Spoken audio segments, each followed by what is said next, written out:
Om Ajnana-timirandhasya Jnananjana-shalakaya Chukshurunmilitam yena Tasmai Shri Gurave Shri Chaitanya Manobhishtam Sthapitam yena bhutale Swayam Rupa kada tadati swakala Bande Shri Guru Shri Juta Padakamalam Shri Gurun Vaishnava Shri Rupam Sagrajatam Sahagana Raghunathanvitam Dvam Raji Sadvaitam Savadhutam Parijana Sahitam Krishna Chaitanya Shri Radha Krishna Padam Savagana Lalita Shri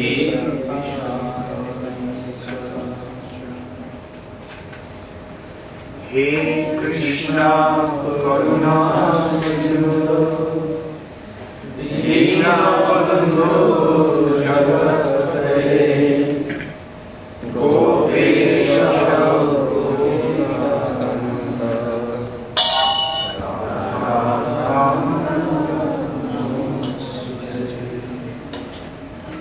Tapta Kanchana Gaurange Radhe Vrindavaneshwari Vrishabhanusute Devi Pranamami Harive Vanchakalpatarubhasya Kripasindhuvayasya Patitanam Pavanebhyo Vaishnavebhyo Namo Namah Shri Krishna Chaitanya Prabhu Nityananda Shri Advaita Gadadhara Shivasari Hare Krishna, Krishna Krishna, Hare Hare, Hare Rama, Rama Rama, Hare Hare.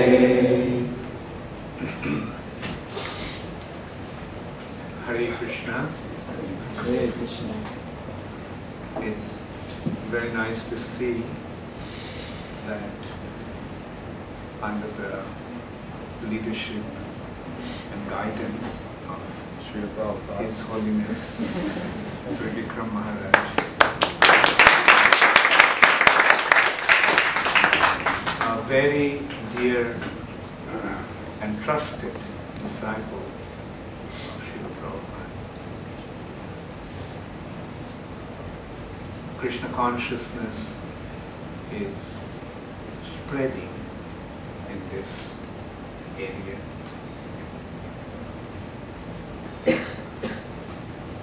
Last time I came and Prabhu mentioned that it was about 5 months ago.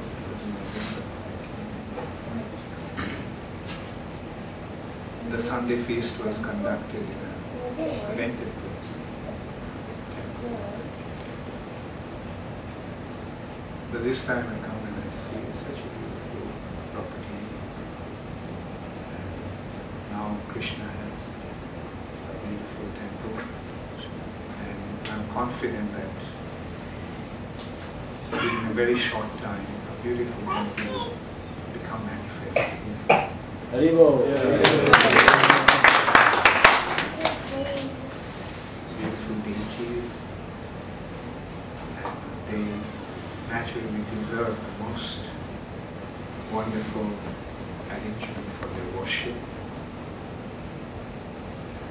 It is very important that Krishna consciousness movement spreads very effectively for the benefit of this world. Any thoughtful person can see how this world is degrading, how critical the world situation is becoming, and the only solution is Krishna consciousness. The world is completely overwhelmed with all kinds of problems. And the leaders of this, so-called leaders of this world, are trying to solve these problems. But instead of solving the problems, what they're doing? They're increasing the problems. They don't know what the solution is. And when they don't know what the solution is, how can they save this very, very critical situation? Save this world from this very critical condition. And Krishna consciousness is the only solution. Why? Because Krishna consciousness gives us a very clear understanding of who the proprietor of everything is. And when we recognize that proprietor, who is not only the proprietor of everything, he is the creator of everything, he is the maintainer of everything. Therefore, he is the natural proprietor of everything. And when we recognize that proprietor, and when we recognize how he is maintaining everything, how he is maintaining everybody, then we recognize that he is our genuine well-wisher. And understanding that, when we submit ourselves to him, when we take shelter of him, then naturally all our problems will be solved. Because he is not an imaginary character. He is a personality. He is the supreme personality. He is omniscient, omnipotent, supreme Lord. He is omniscient. He knows everything. And he is omnipotent. He is all-powerful. He can do anything. And when we take shelter of him, then naturally all our problems will be solved. Because he is our supreme well-wisher. And actually the problems are due to our becoming averse to him, due to our becoming separated from him. And why in today's world the problems are increasing with the passing of time? Because all these leaders of this world are not really reminding people about him. Rather, they are defying him more and more. And as a result of that, the problems are naturally increasing. when the solution is lying in our submission to Him, instead of submitting ourselves to Him, if we go against Him, naturally the problems will increase. And the ultimate culmination of all these problems are massive destruction. So when people are denying His existence, when people are disregarding His law, when people are revolting against Him in every respect, then ultimately the situation will come to an optimum point when, by nature's arrangement, there will be massive destruction. And anybody can see this world is heading for massive destruction. Now, how to solve, how to save this world from that calamity? The only way is to take shelter of Krishna. Individually, when we take shelter of Krishna, we become saved. Now, collectively, we take shelter of Him, then the whole world will be saved.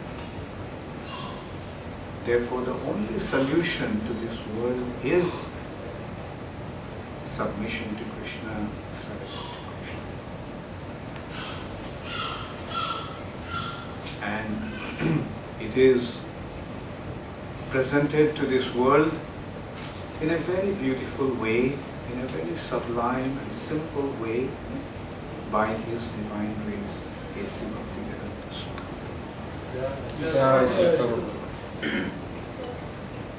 Srila Prabhupada brought Krishna consciousness to the Western world.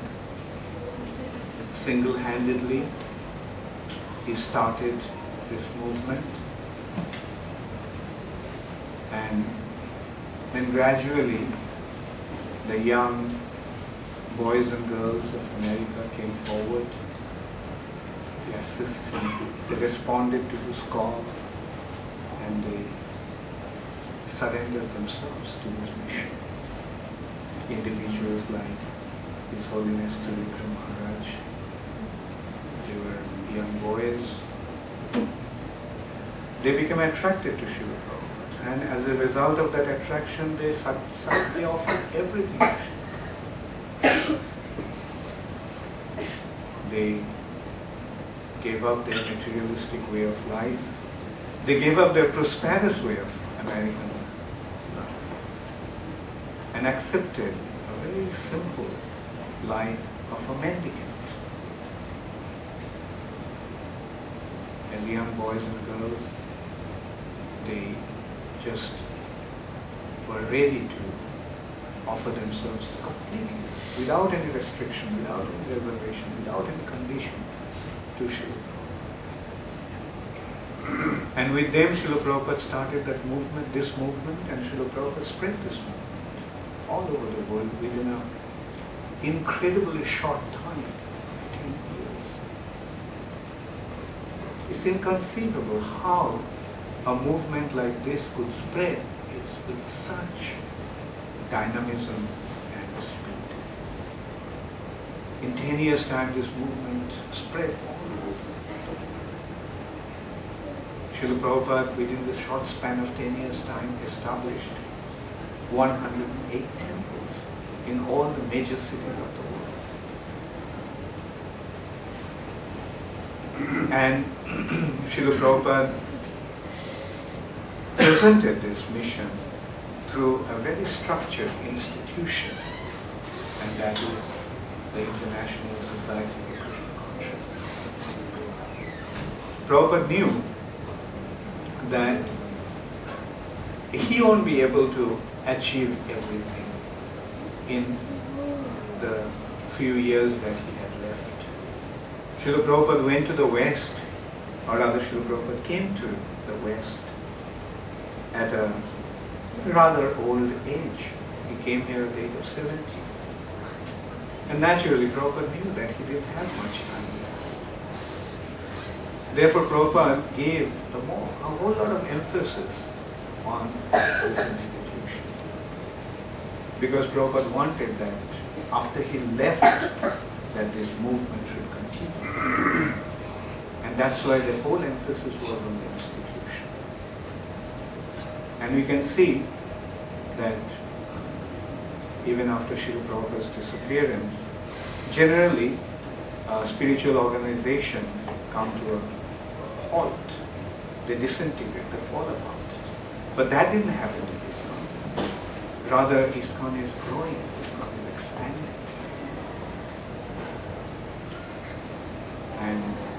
And this is the advantage of an institution. Although the personality in his physical form left, but his mission continues. And his loyal followers will continue to carry his mission always. And in order to establish that mission, Srila Prabhupada gave the books. And the books are actually the carriers of the spiritual principles that Srila Prabhupada came to establish. And these spiritual principles are not some concocted ideas of Srila Prabhupada. These spiritual principles are actually a continuation of the spiritual principles that were given by Krishna himself at the beginning of the creation. The principles, the instructions, the teachings that Krishna gave to Brahma at the time, at the beginning of creation, that is flowing since time immemorial, since the beginning of creation through the discipline succession. And Prabhupada, as an ideal Acharya, presented those teachings in a way that people of today can understand it and practice it. Srila Prabhupada presented Krishna consciousness in a language that most of the people today could understand. And then Prabhupada made arrangements to translate his books into all the popular languages of this world.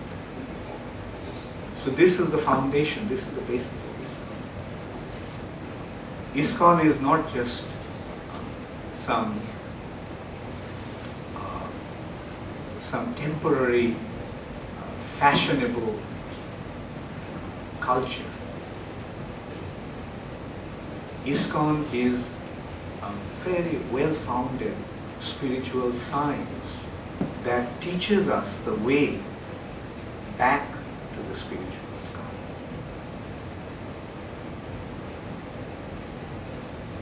And this is the wisdom of the Vedas. The wisdom of the Vedas generally flow in two branches. One branch is called Upanishad and the other branch is called Puran. The Upanishad is the branch of the Vedic wisdom that is transmitted or that is received by a disciple from the spiritual master. The knowledge, the spiritual knowledge that a disciple receives sitting close to the lotus feet of the spiritual master is called Upanishad. And Puran are the narrations of the activities, descriptions of the activities of the Supreme Personality of Godhead, along with his devotees in his various manifestations and incarnations of this world, in this world. So these are the two basic branches of wisdom of the Vedas. Or you can say these are the two principal branches. the Vedic wisdom is flowing through these two branches, Upanishad. And there are 108 Upanishads, and of all the Upanishads, the most important, the most sublime, the most profound is Gita Upanishad. And among the Puranas, there are 18 Purans, and out of all the Purans, the most important Puran is Bhagavad.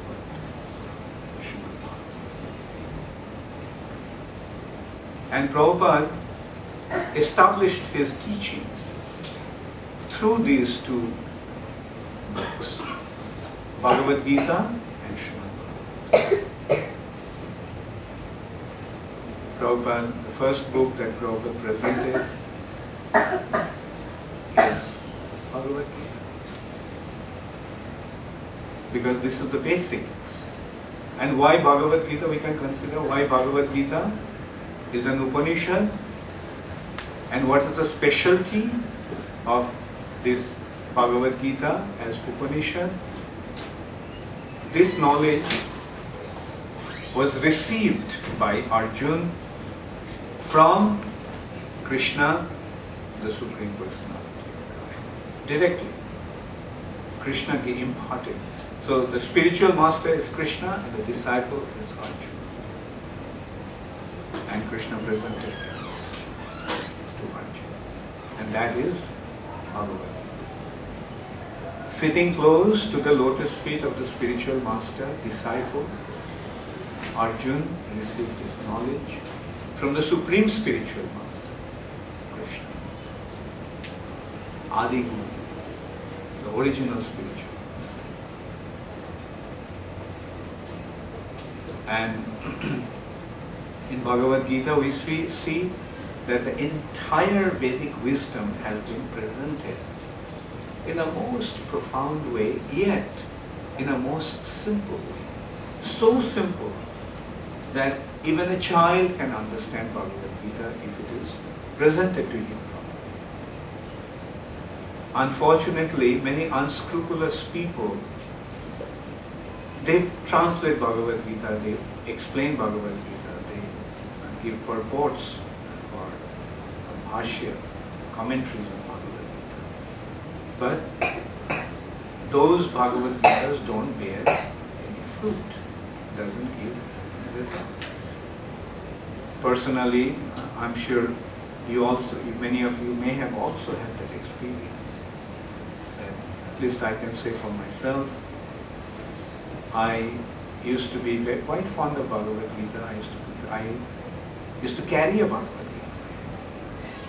And I used to think that I was understanding so much from Bhagavad Gita. But when I came across Srila Prabhupada's Bhagavad Gita, then I realized I didn't understand anything. Because the persons who wrote that Bhagavad Gita, they didn't know what they were writing. They themselves didn't understand, so how can they impart the knowledge to us? We are thinking we are understanding so much. Maybe intellectually grasp something, but the real understanding. And therefore Prabhupada's Bhagavad Gita has a very special connotation. And that is, Prabhupada's Bhagavad Gita is not just Bhagavad Gita. Not just Gita. Prabhupada's Bhagavad Gita is Bhagavad Gita as it is. And Prabhupada explained what is the meaning of that as it is. The meaning of that as it is that this is how Krishna spoke and this is how Arjuna understood. Arjuna's understanding of Bhagavad Gita is the most important consideration.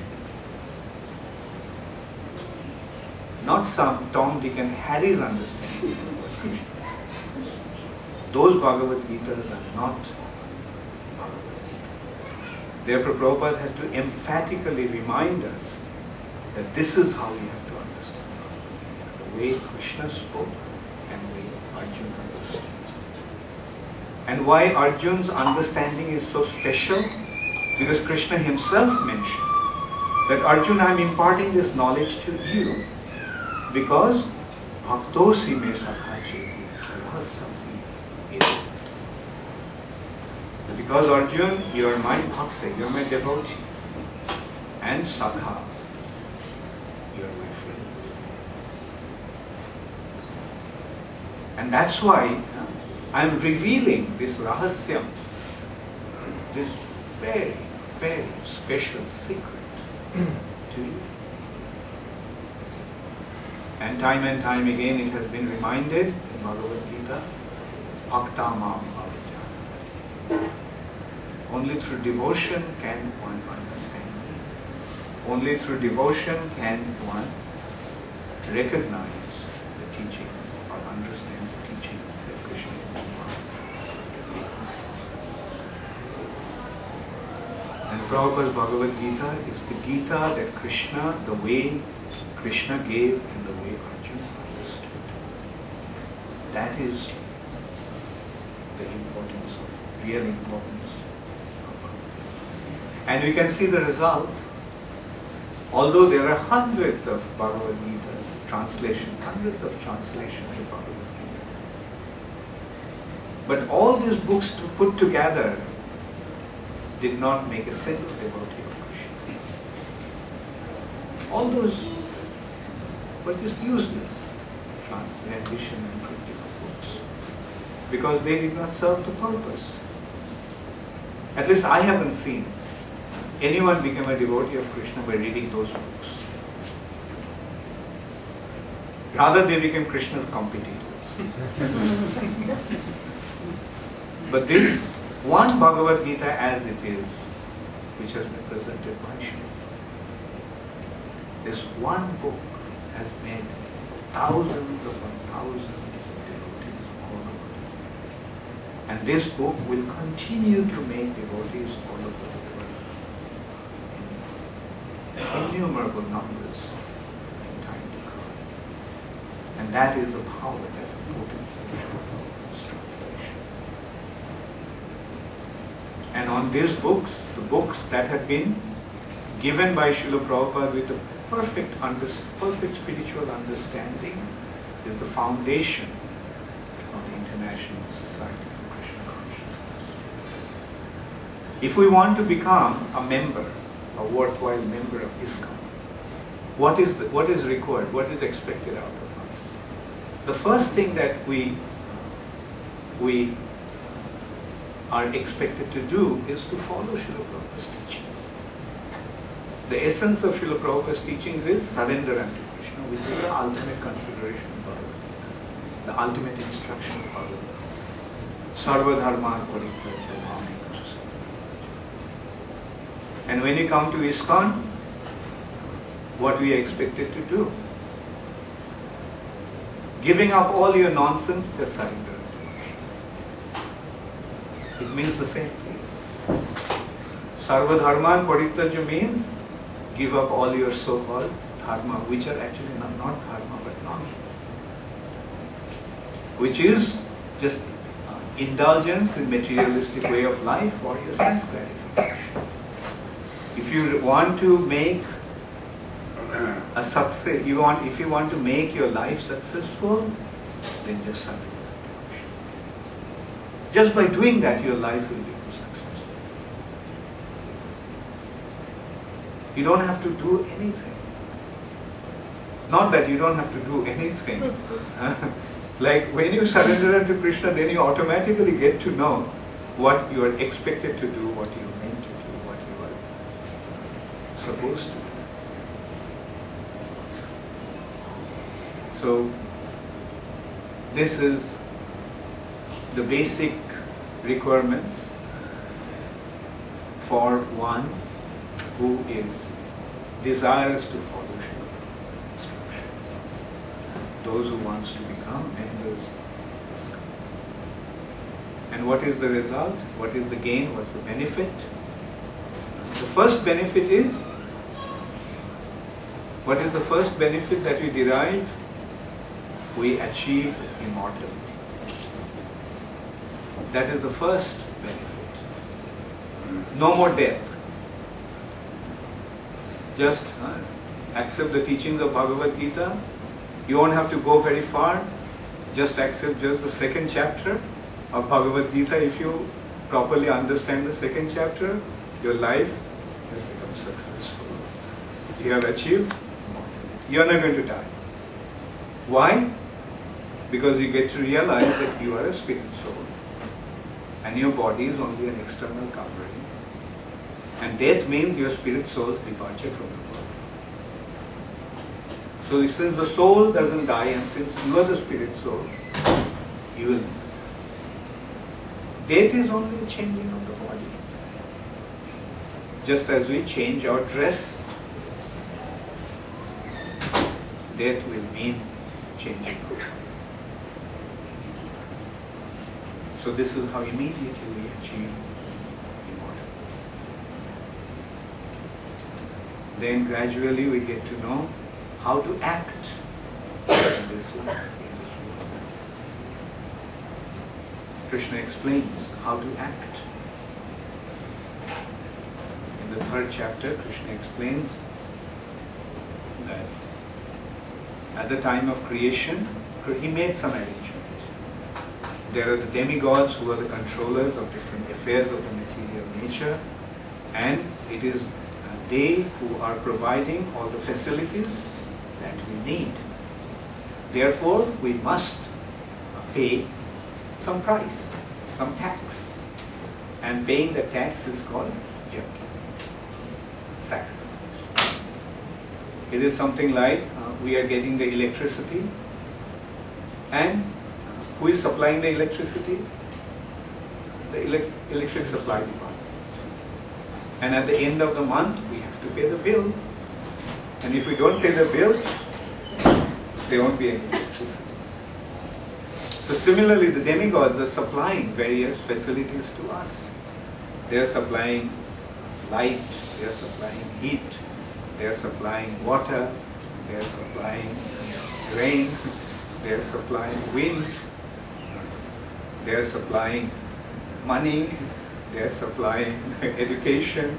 There are different departments that are taking care of different affairs of the material nature, and there are different controllers of those departments, and we have to pay our bills. And when we do that, then we get abundance of everything. And as a result of that, we lead a happy life. Then in the fourth chapter, Krishna is actually establishing who he is. All this while Krishna didn't tell us who he actually is. Arjuna didn't know who Krishna was. At least according to Bhagavad Gita. Of course, Arjuna is a pure devotee of Krishna. So Arjuna always knew who Krishna is. But this is the arrangement of Yogamaya. Yogamaya is like a good director. The good director trains up the actors. And in order to act properly, what has the actor got to do?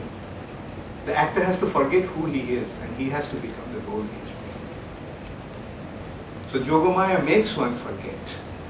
So Arjuna is playing a specific role, and while he is playing that role, he is in a state of bewilderment or forgetfulness, temporary.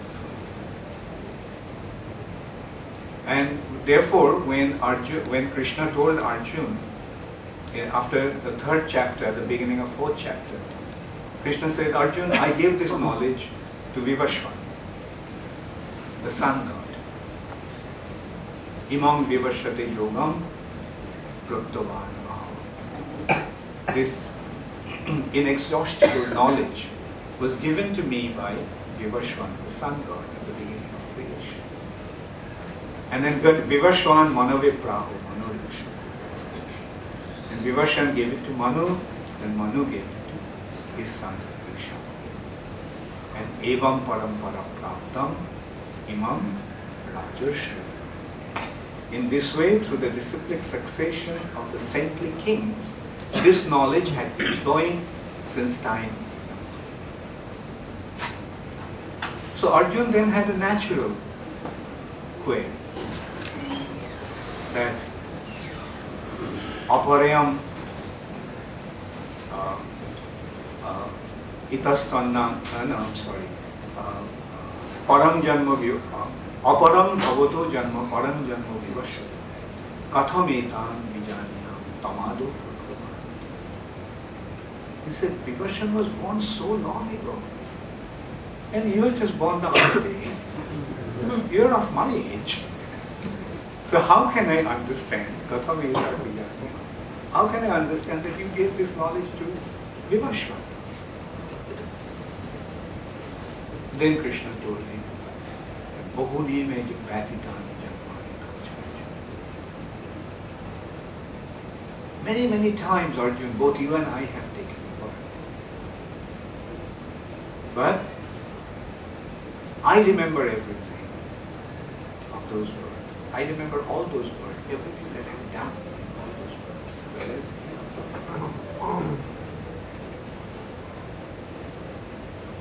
so in this way, Krishna is establishing his identity.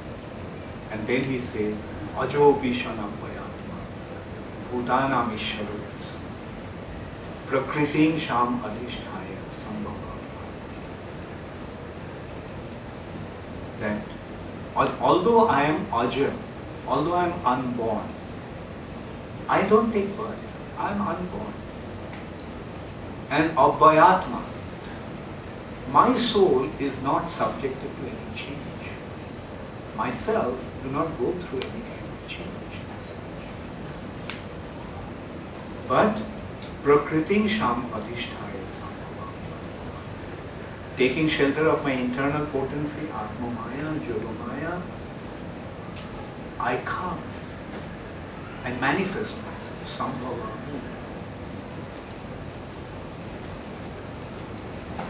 And he's not saying that I am born, rather establishing himself as the unborn, supreme, unchangeable, inexhaustible, supreme personality of Godhead. I am Sambhavami, I manifest, I appear. And that point he is continuing. Why does he appear? Yada yada hi dharmasya glani. Whenever there is a need, wherever there is a dharmasya glani, wherever there is a decline of religious principle, and abhutthanam adharmasya, there is an uprise of irreligiosity.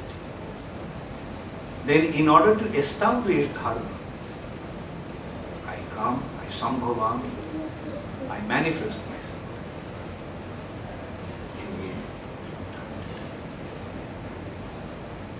In this way, Krishna is establishing his identity. And Arjuna is accepting that. Arjuna has questions, many relevant questions. But those questions are being answered by Krishna. And as a result of that, the identity of Krishna is becoming clearer and clearer. And in this way, gradually, in the 10th chapter, Krishna is establishing his identity. Who is, how everything is his own manifestation, expansion of his potency, expansion. And then in the 11th chapter, he reveals himself through his Vishwarupa. He not only speaks, all this while Krishna was speaking to Arjuna, but in the 11th chapter, Krishna is showing himself to Arjuna. He showed his universal. So Krishna in this way established the fact that he was not just giving some empty words.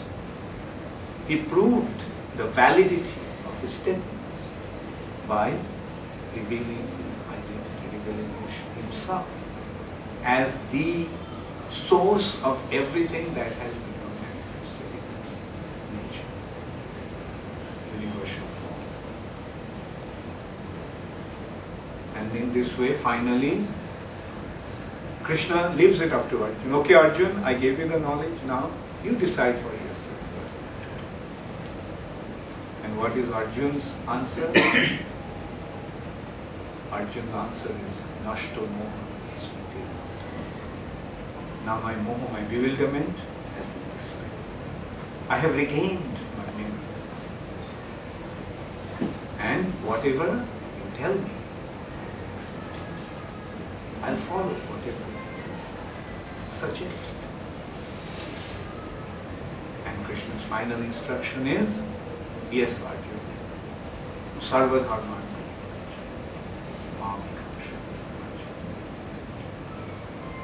You just give up all the other activities that you consider to be your duty.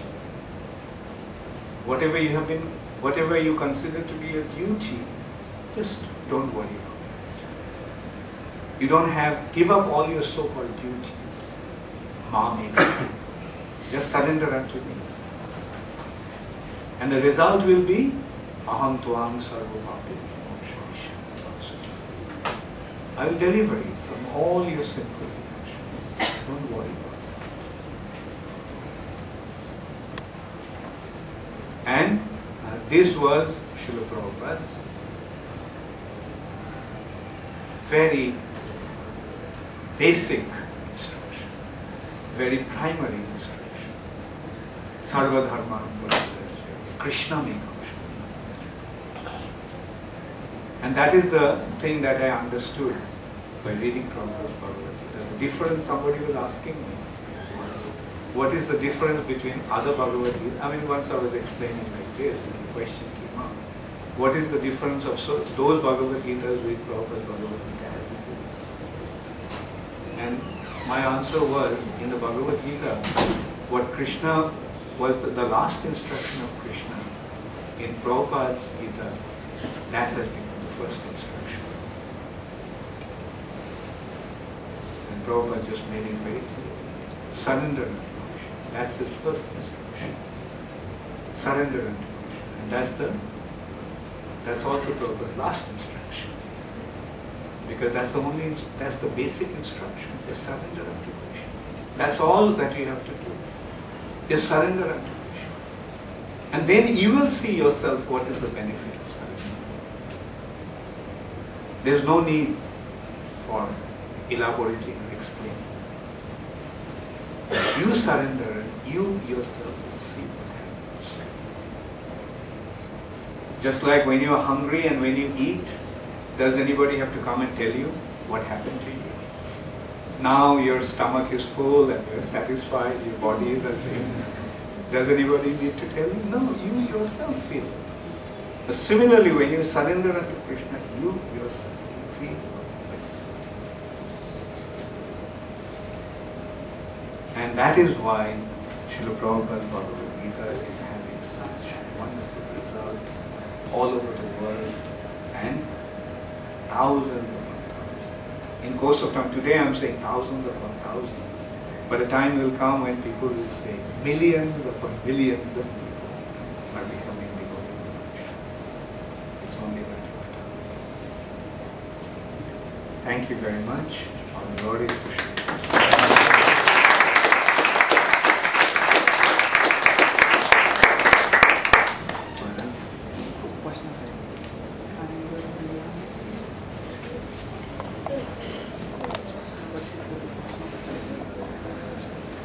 Does anybody have any question?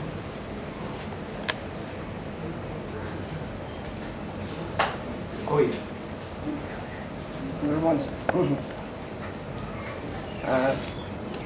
আমি বাংলায় বলছি।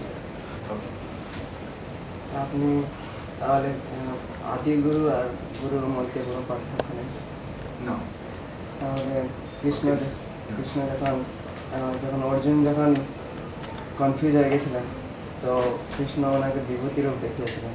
তো সে যদি disciple যদি এরকম যদি confuse হয়ে যায় তাহলে গুরু। Okay, the question is that Krishna is the Adi Guru.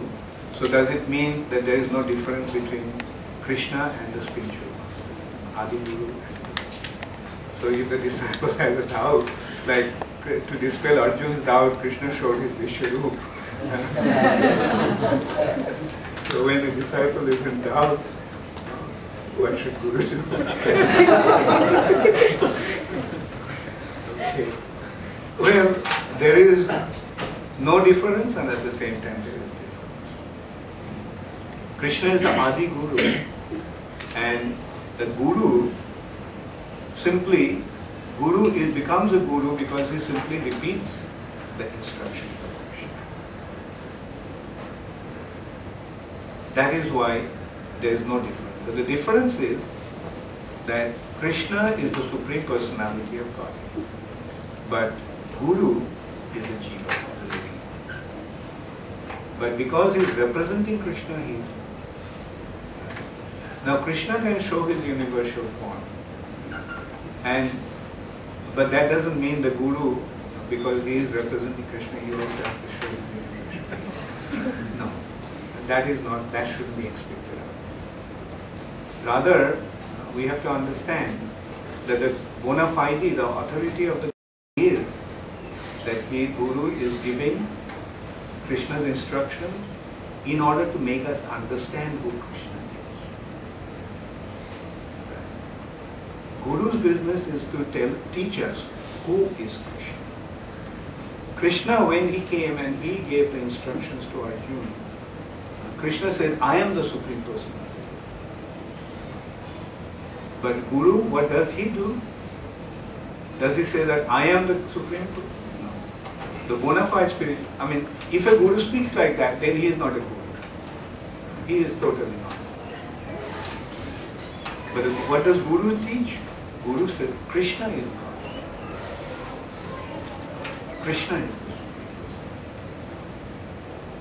And what to speak of spiritual master? Even when Krishna comes as a devotee, he speaks that.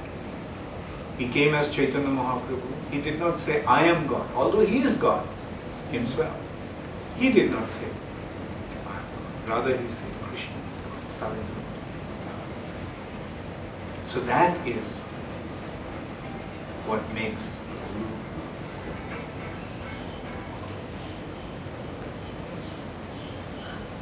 Any other question? Yes. You were talking about how the instruction is to surrender to Krishna, and it sounds good on paper, but we have this thing called the mind that even in the process of surrendering, sometimes it leads us away. And I'm just wondering, I have some experience dealing with it over the years, and I'm learning to tell the difference between what is the intelligence and what is the mind. But I was wondering if you could add some words of how, how to deal with the mind while it's giving you a problem. Yeah.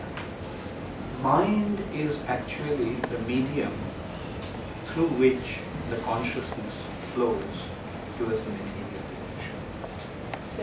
Towards the material direction, towards the direction of matter, towards the direction of the material nature. So we have a consciousness, right, which is coming from the soul. Now that consciousness, when it is materially, externally projected, then it is projected through the mind. Right? And then through the senses, it is going outward. Dhayate vishayan punsha sangaseshu. The consciousness is flowing towards the objects of the sense. Through the sense. The inner sense is the mind, and outer senses are the eyes, ears, and nose. So the mind's business is to drag the consciousness towards matter. Now, to undo that, what we have to do is that we have to absorb the mind with Krishna's thoughts. Actually, Arjuna had the similar question also. Chanchala hi mana Krishna pramati bhava tassaham vikraham mind. That mind is very fickle. And its pramati is extremely powerful. And it's wild. It's wild and Balava, extremely powerful. Now, how can I control it? It is uncontrollable as the wind. Just as wind cannot be controlled, the mind cannot be controlled. Then Krishna gave the process, how to do that. And the ultimate consideration of the process is manmana bhavo, with your mind think of it. And then Chaitanya Mahaprabhu came. Now this thinking about Krishna in the mind is the process of meditation. Right? A yogi, with his mind, he simply absorbs the mind with thoughts of Krishna. That is meditation. But in this age, our minds are so wild and uncontrollable that it's impossible for us to meditate. Therefore, Chaitanya Mahaprabhu came and gave a very wonderful system called Sankirtan. Sankirtan is just chant the name of the Lord. It's good if you can chant yourself. It's even better if you can chant loudly.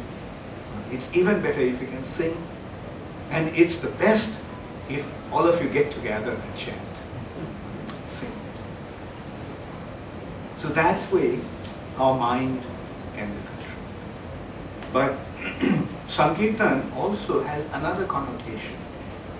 And that connotation is that whatever you do it for Krishna. Okay, in your mind you are thinking of something, right? Now offer it to Krishna. You want to do something, right? And do it for Krishna. So that way what is happening, instead of directly projecting the mind to Krishna, we are actually doing it through the via medium of the senses. Here, the mind is thinking of doing something. Senses are engaged in doing that. But when we offer it to Krishna, then what is happening? It is becoming Krishna conscious. And that's why this process is so relevant and so important for this age. Okay, fine, can't control the mind, doesn't matter. Let the mind do whatever it wants to do. But do it for Krishna. You want to paint? Okay, paint for Krishna. You want to write poetry? Do it for Krishna. You want to speak? Speak about Krishna. Make money? Yes. Do it for Krishna. Do it for Krishna. So everything can be dovetailed, as Prabhupada used the term. Dovetailed towards Krishna consciousness. So in Krishna consciousness, in Sankirtan, everything is included. Everything is yes, excepting four. Only four no's. No meat eating, no intoxication, no illicit sex. No. Besides that, everything. Like we can see Arjuna is, Krishna is telling him, Krishna is provoking Arjuna to fight a battle to kill his own relatives and friends. Like if we can render service to Krishna by killing our relatives, right? Then tell me what cannot be included in Krishna consciousness. And Prabhupada said, like, I mean, anything can be used in Krishna's service. And here we are seeing, like, we're using everything. We're using a microphone, we're using cameras, using harmonium, using everything in Krishna's service. But what's the difference? The difference is for Krishna, is for propagation of Krishna consciousness. So it's understandable that you are not able to control your mind. You're talking about yourself. When you're telling me, I was thinking about myself. I was thinking about mine. So, but it can be very easily achieved.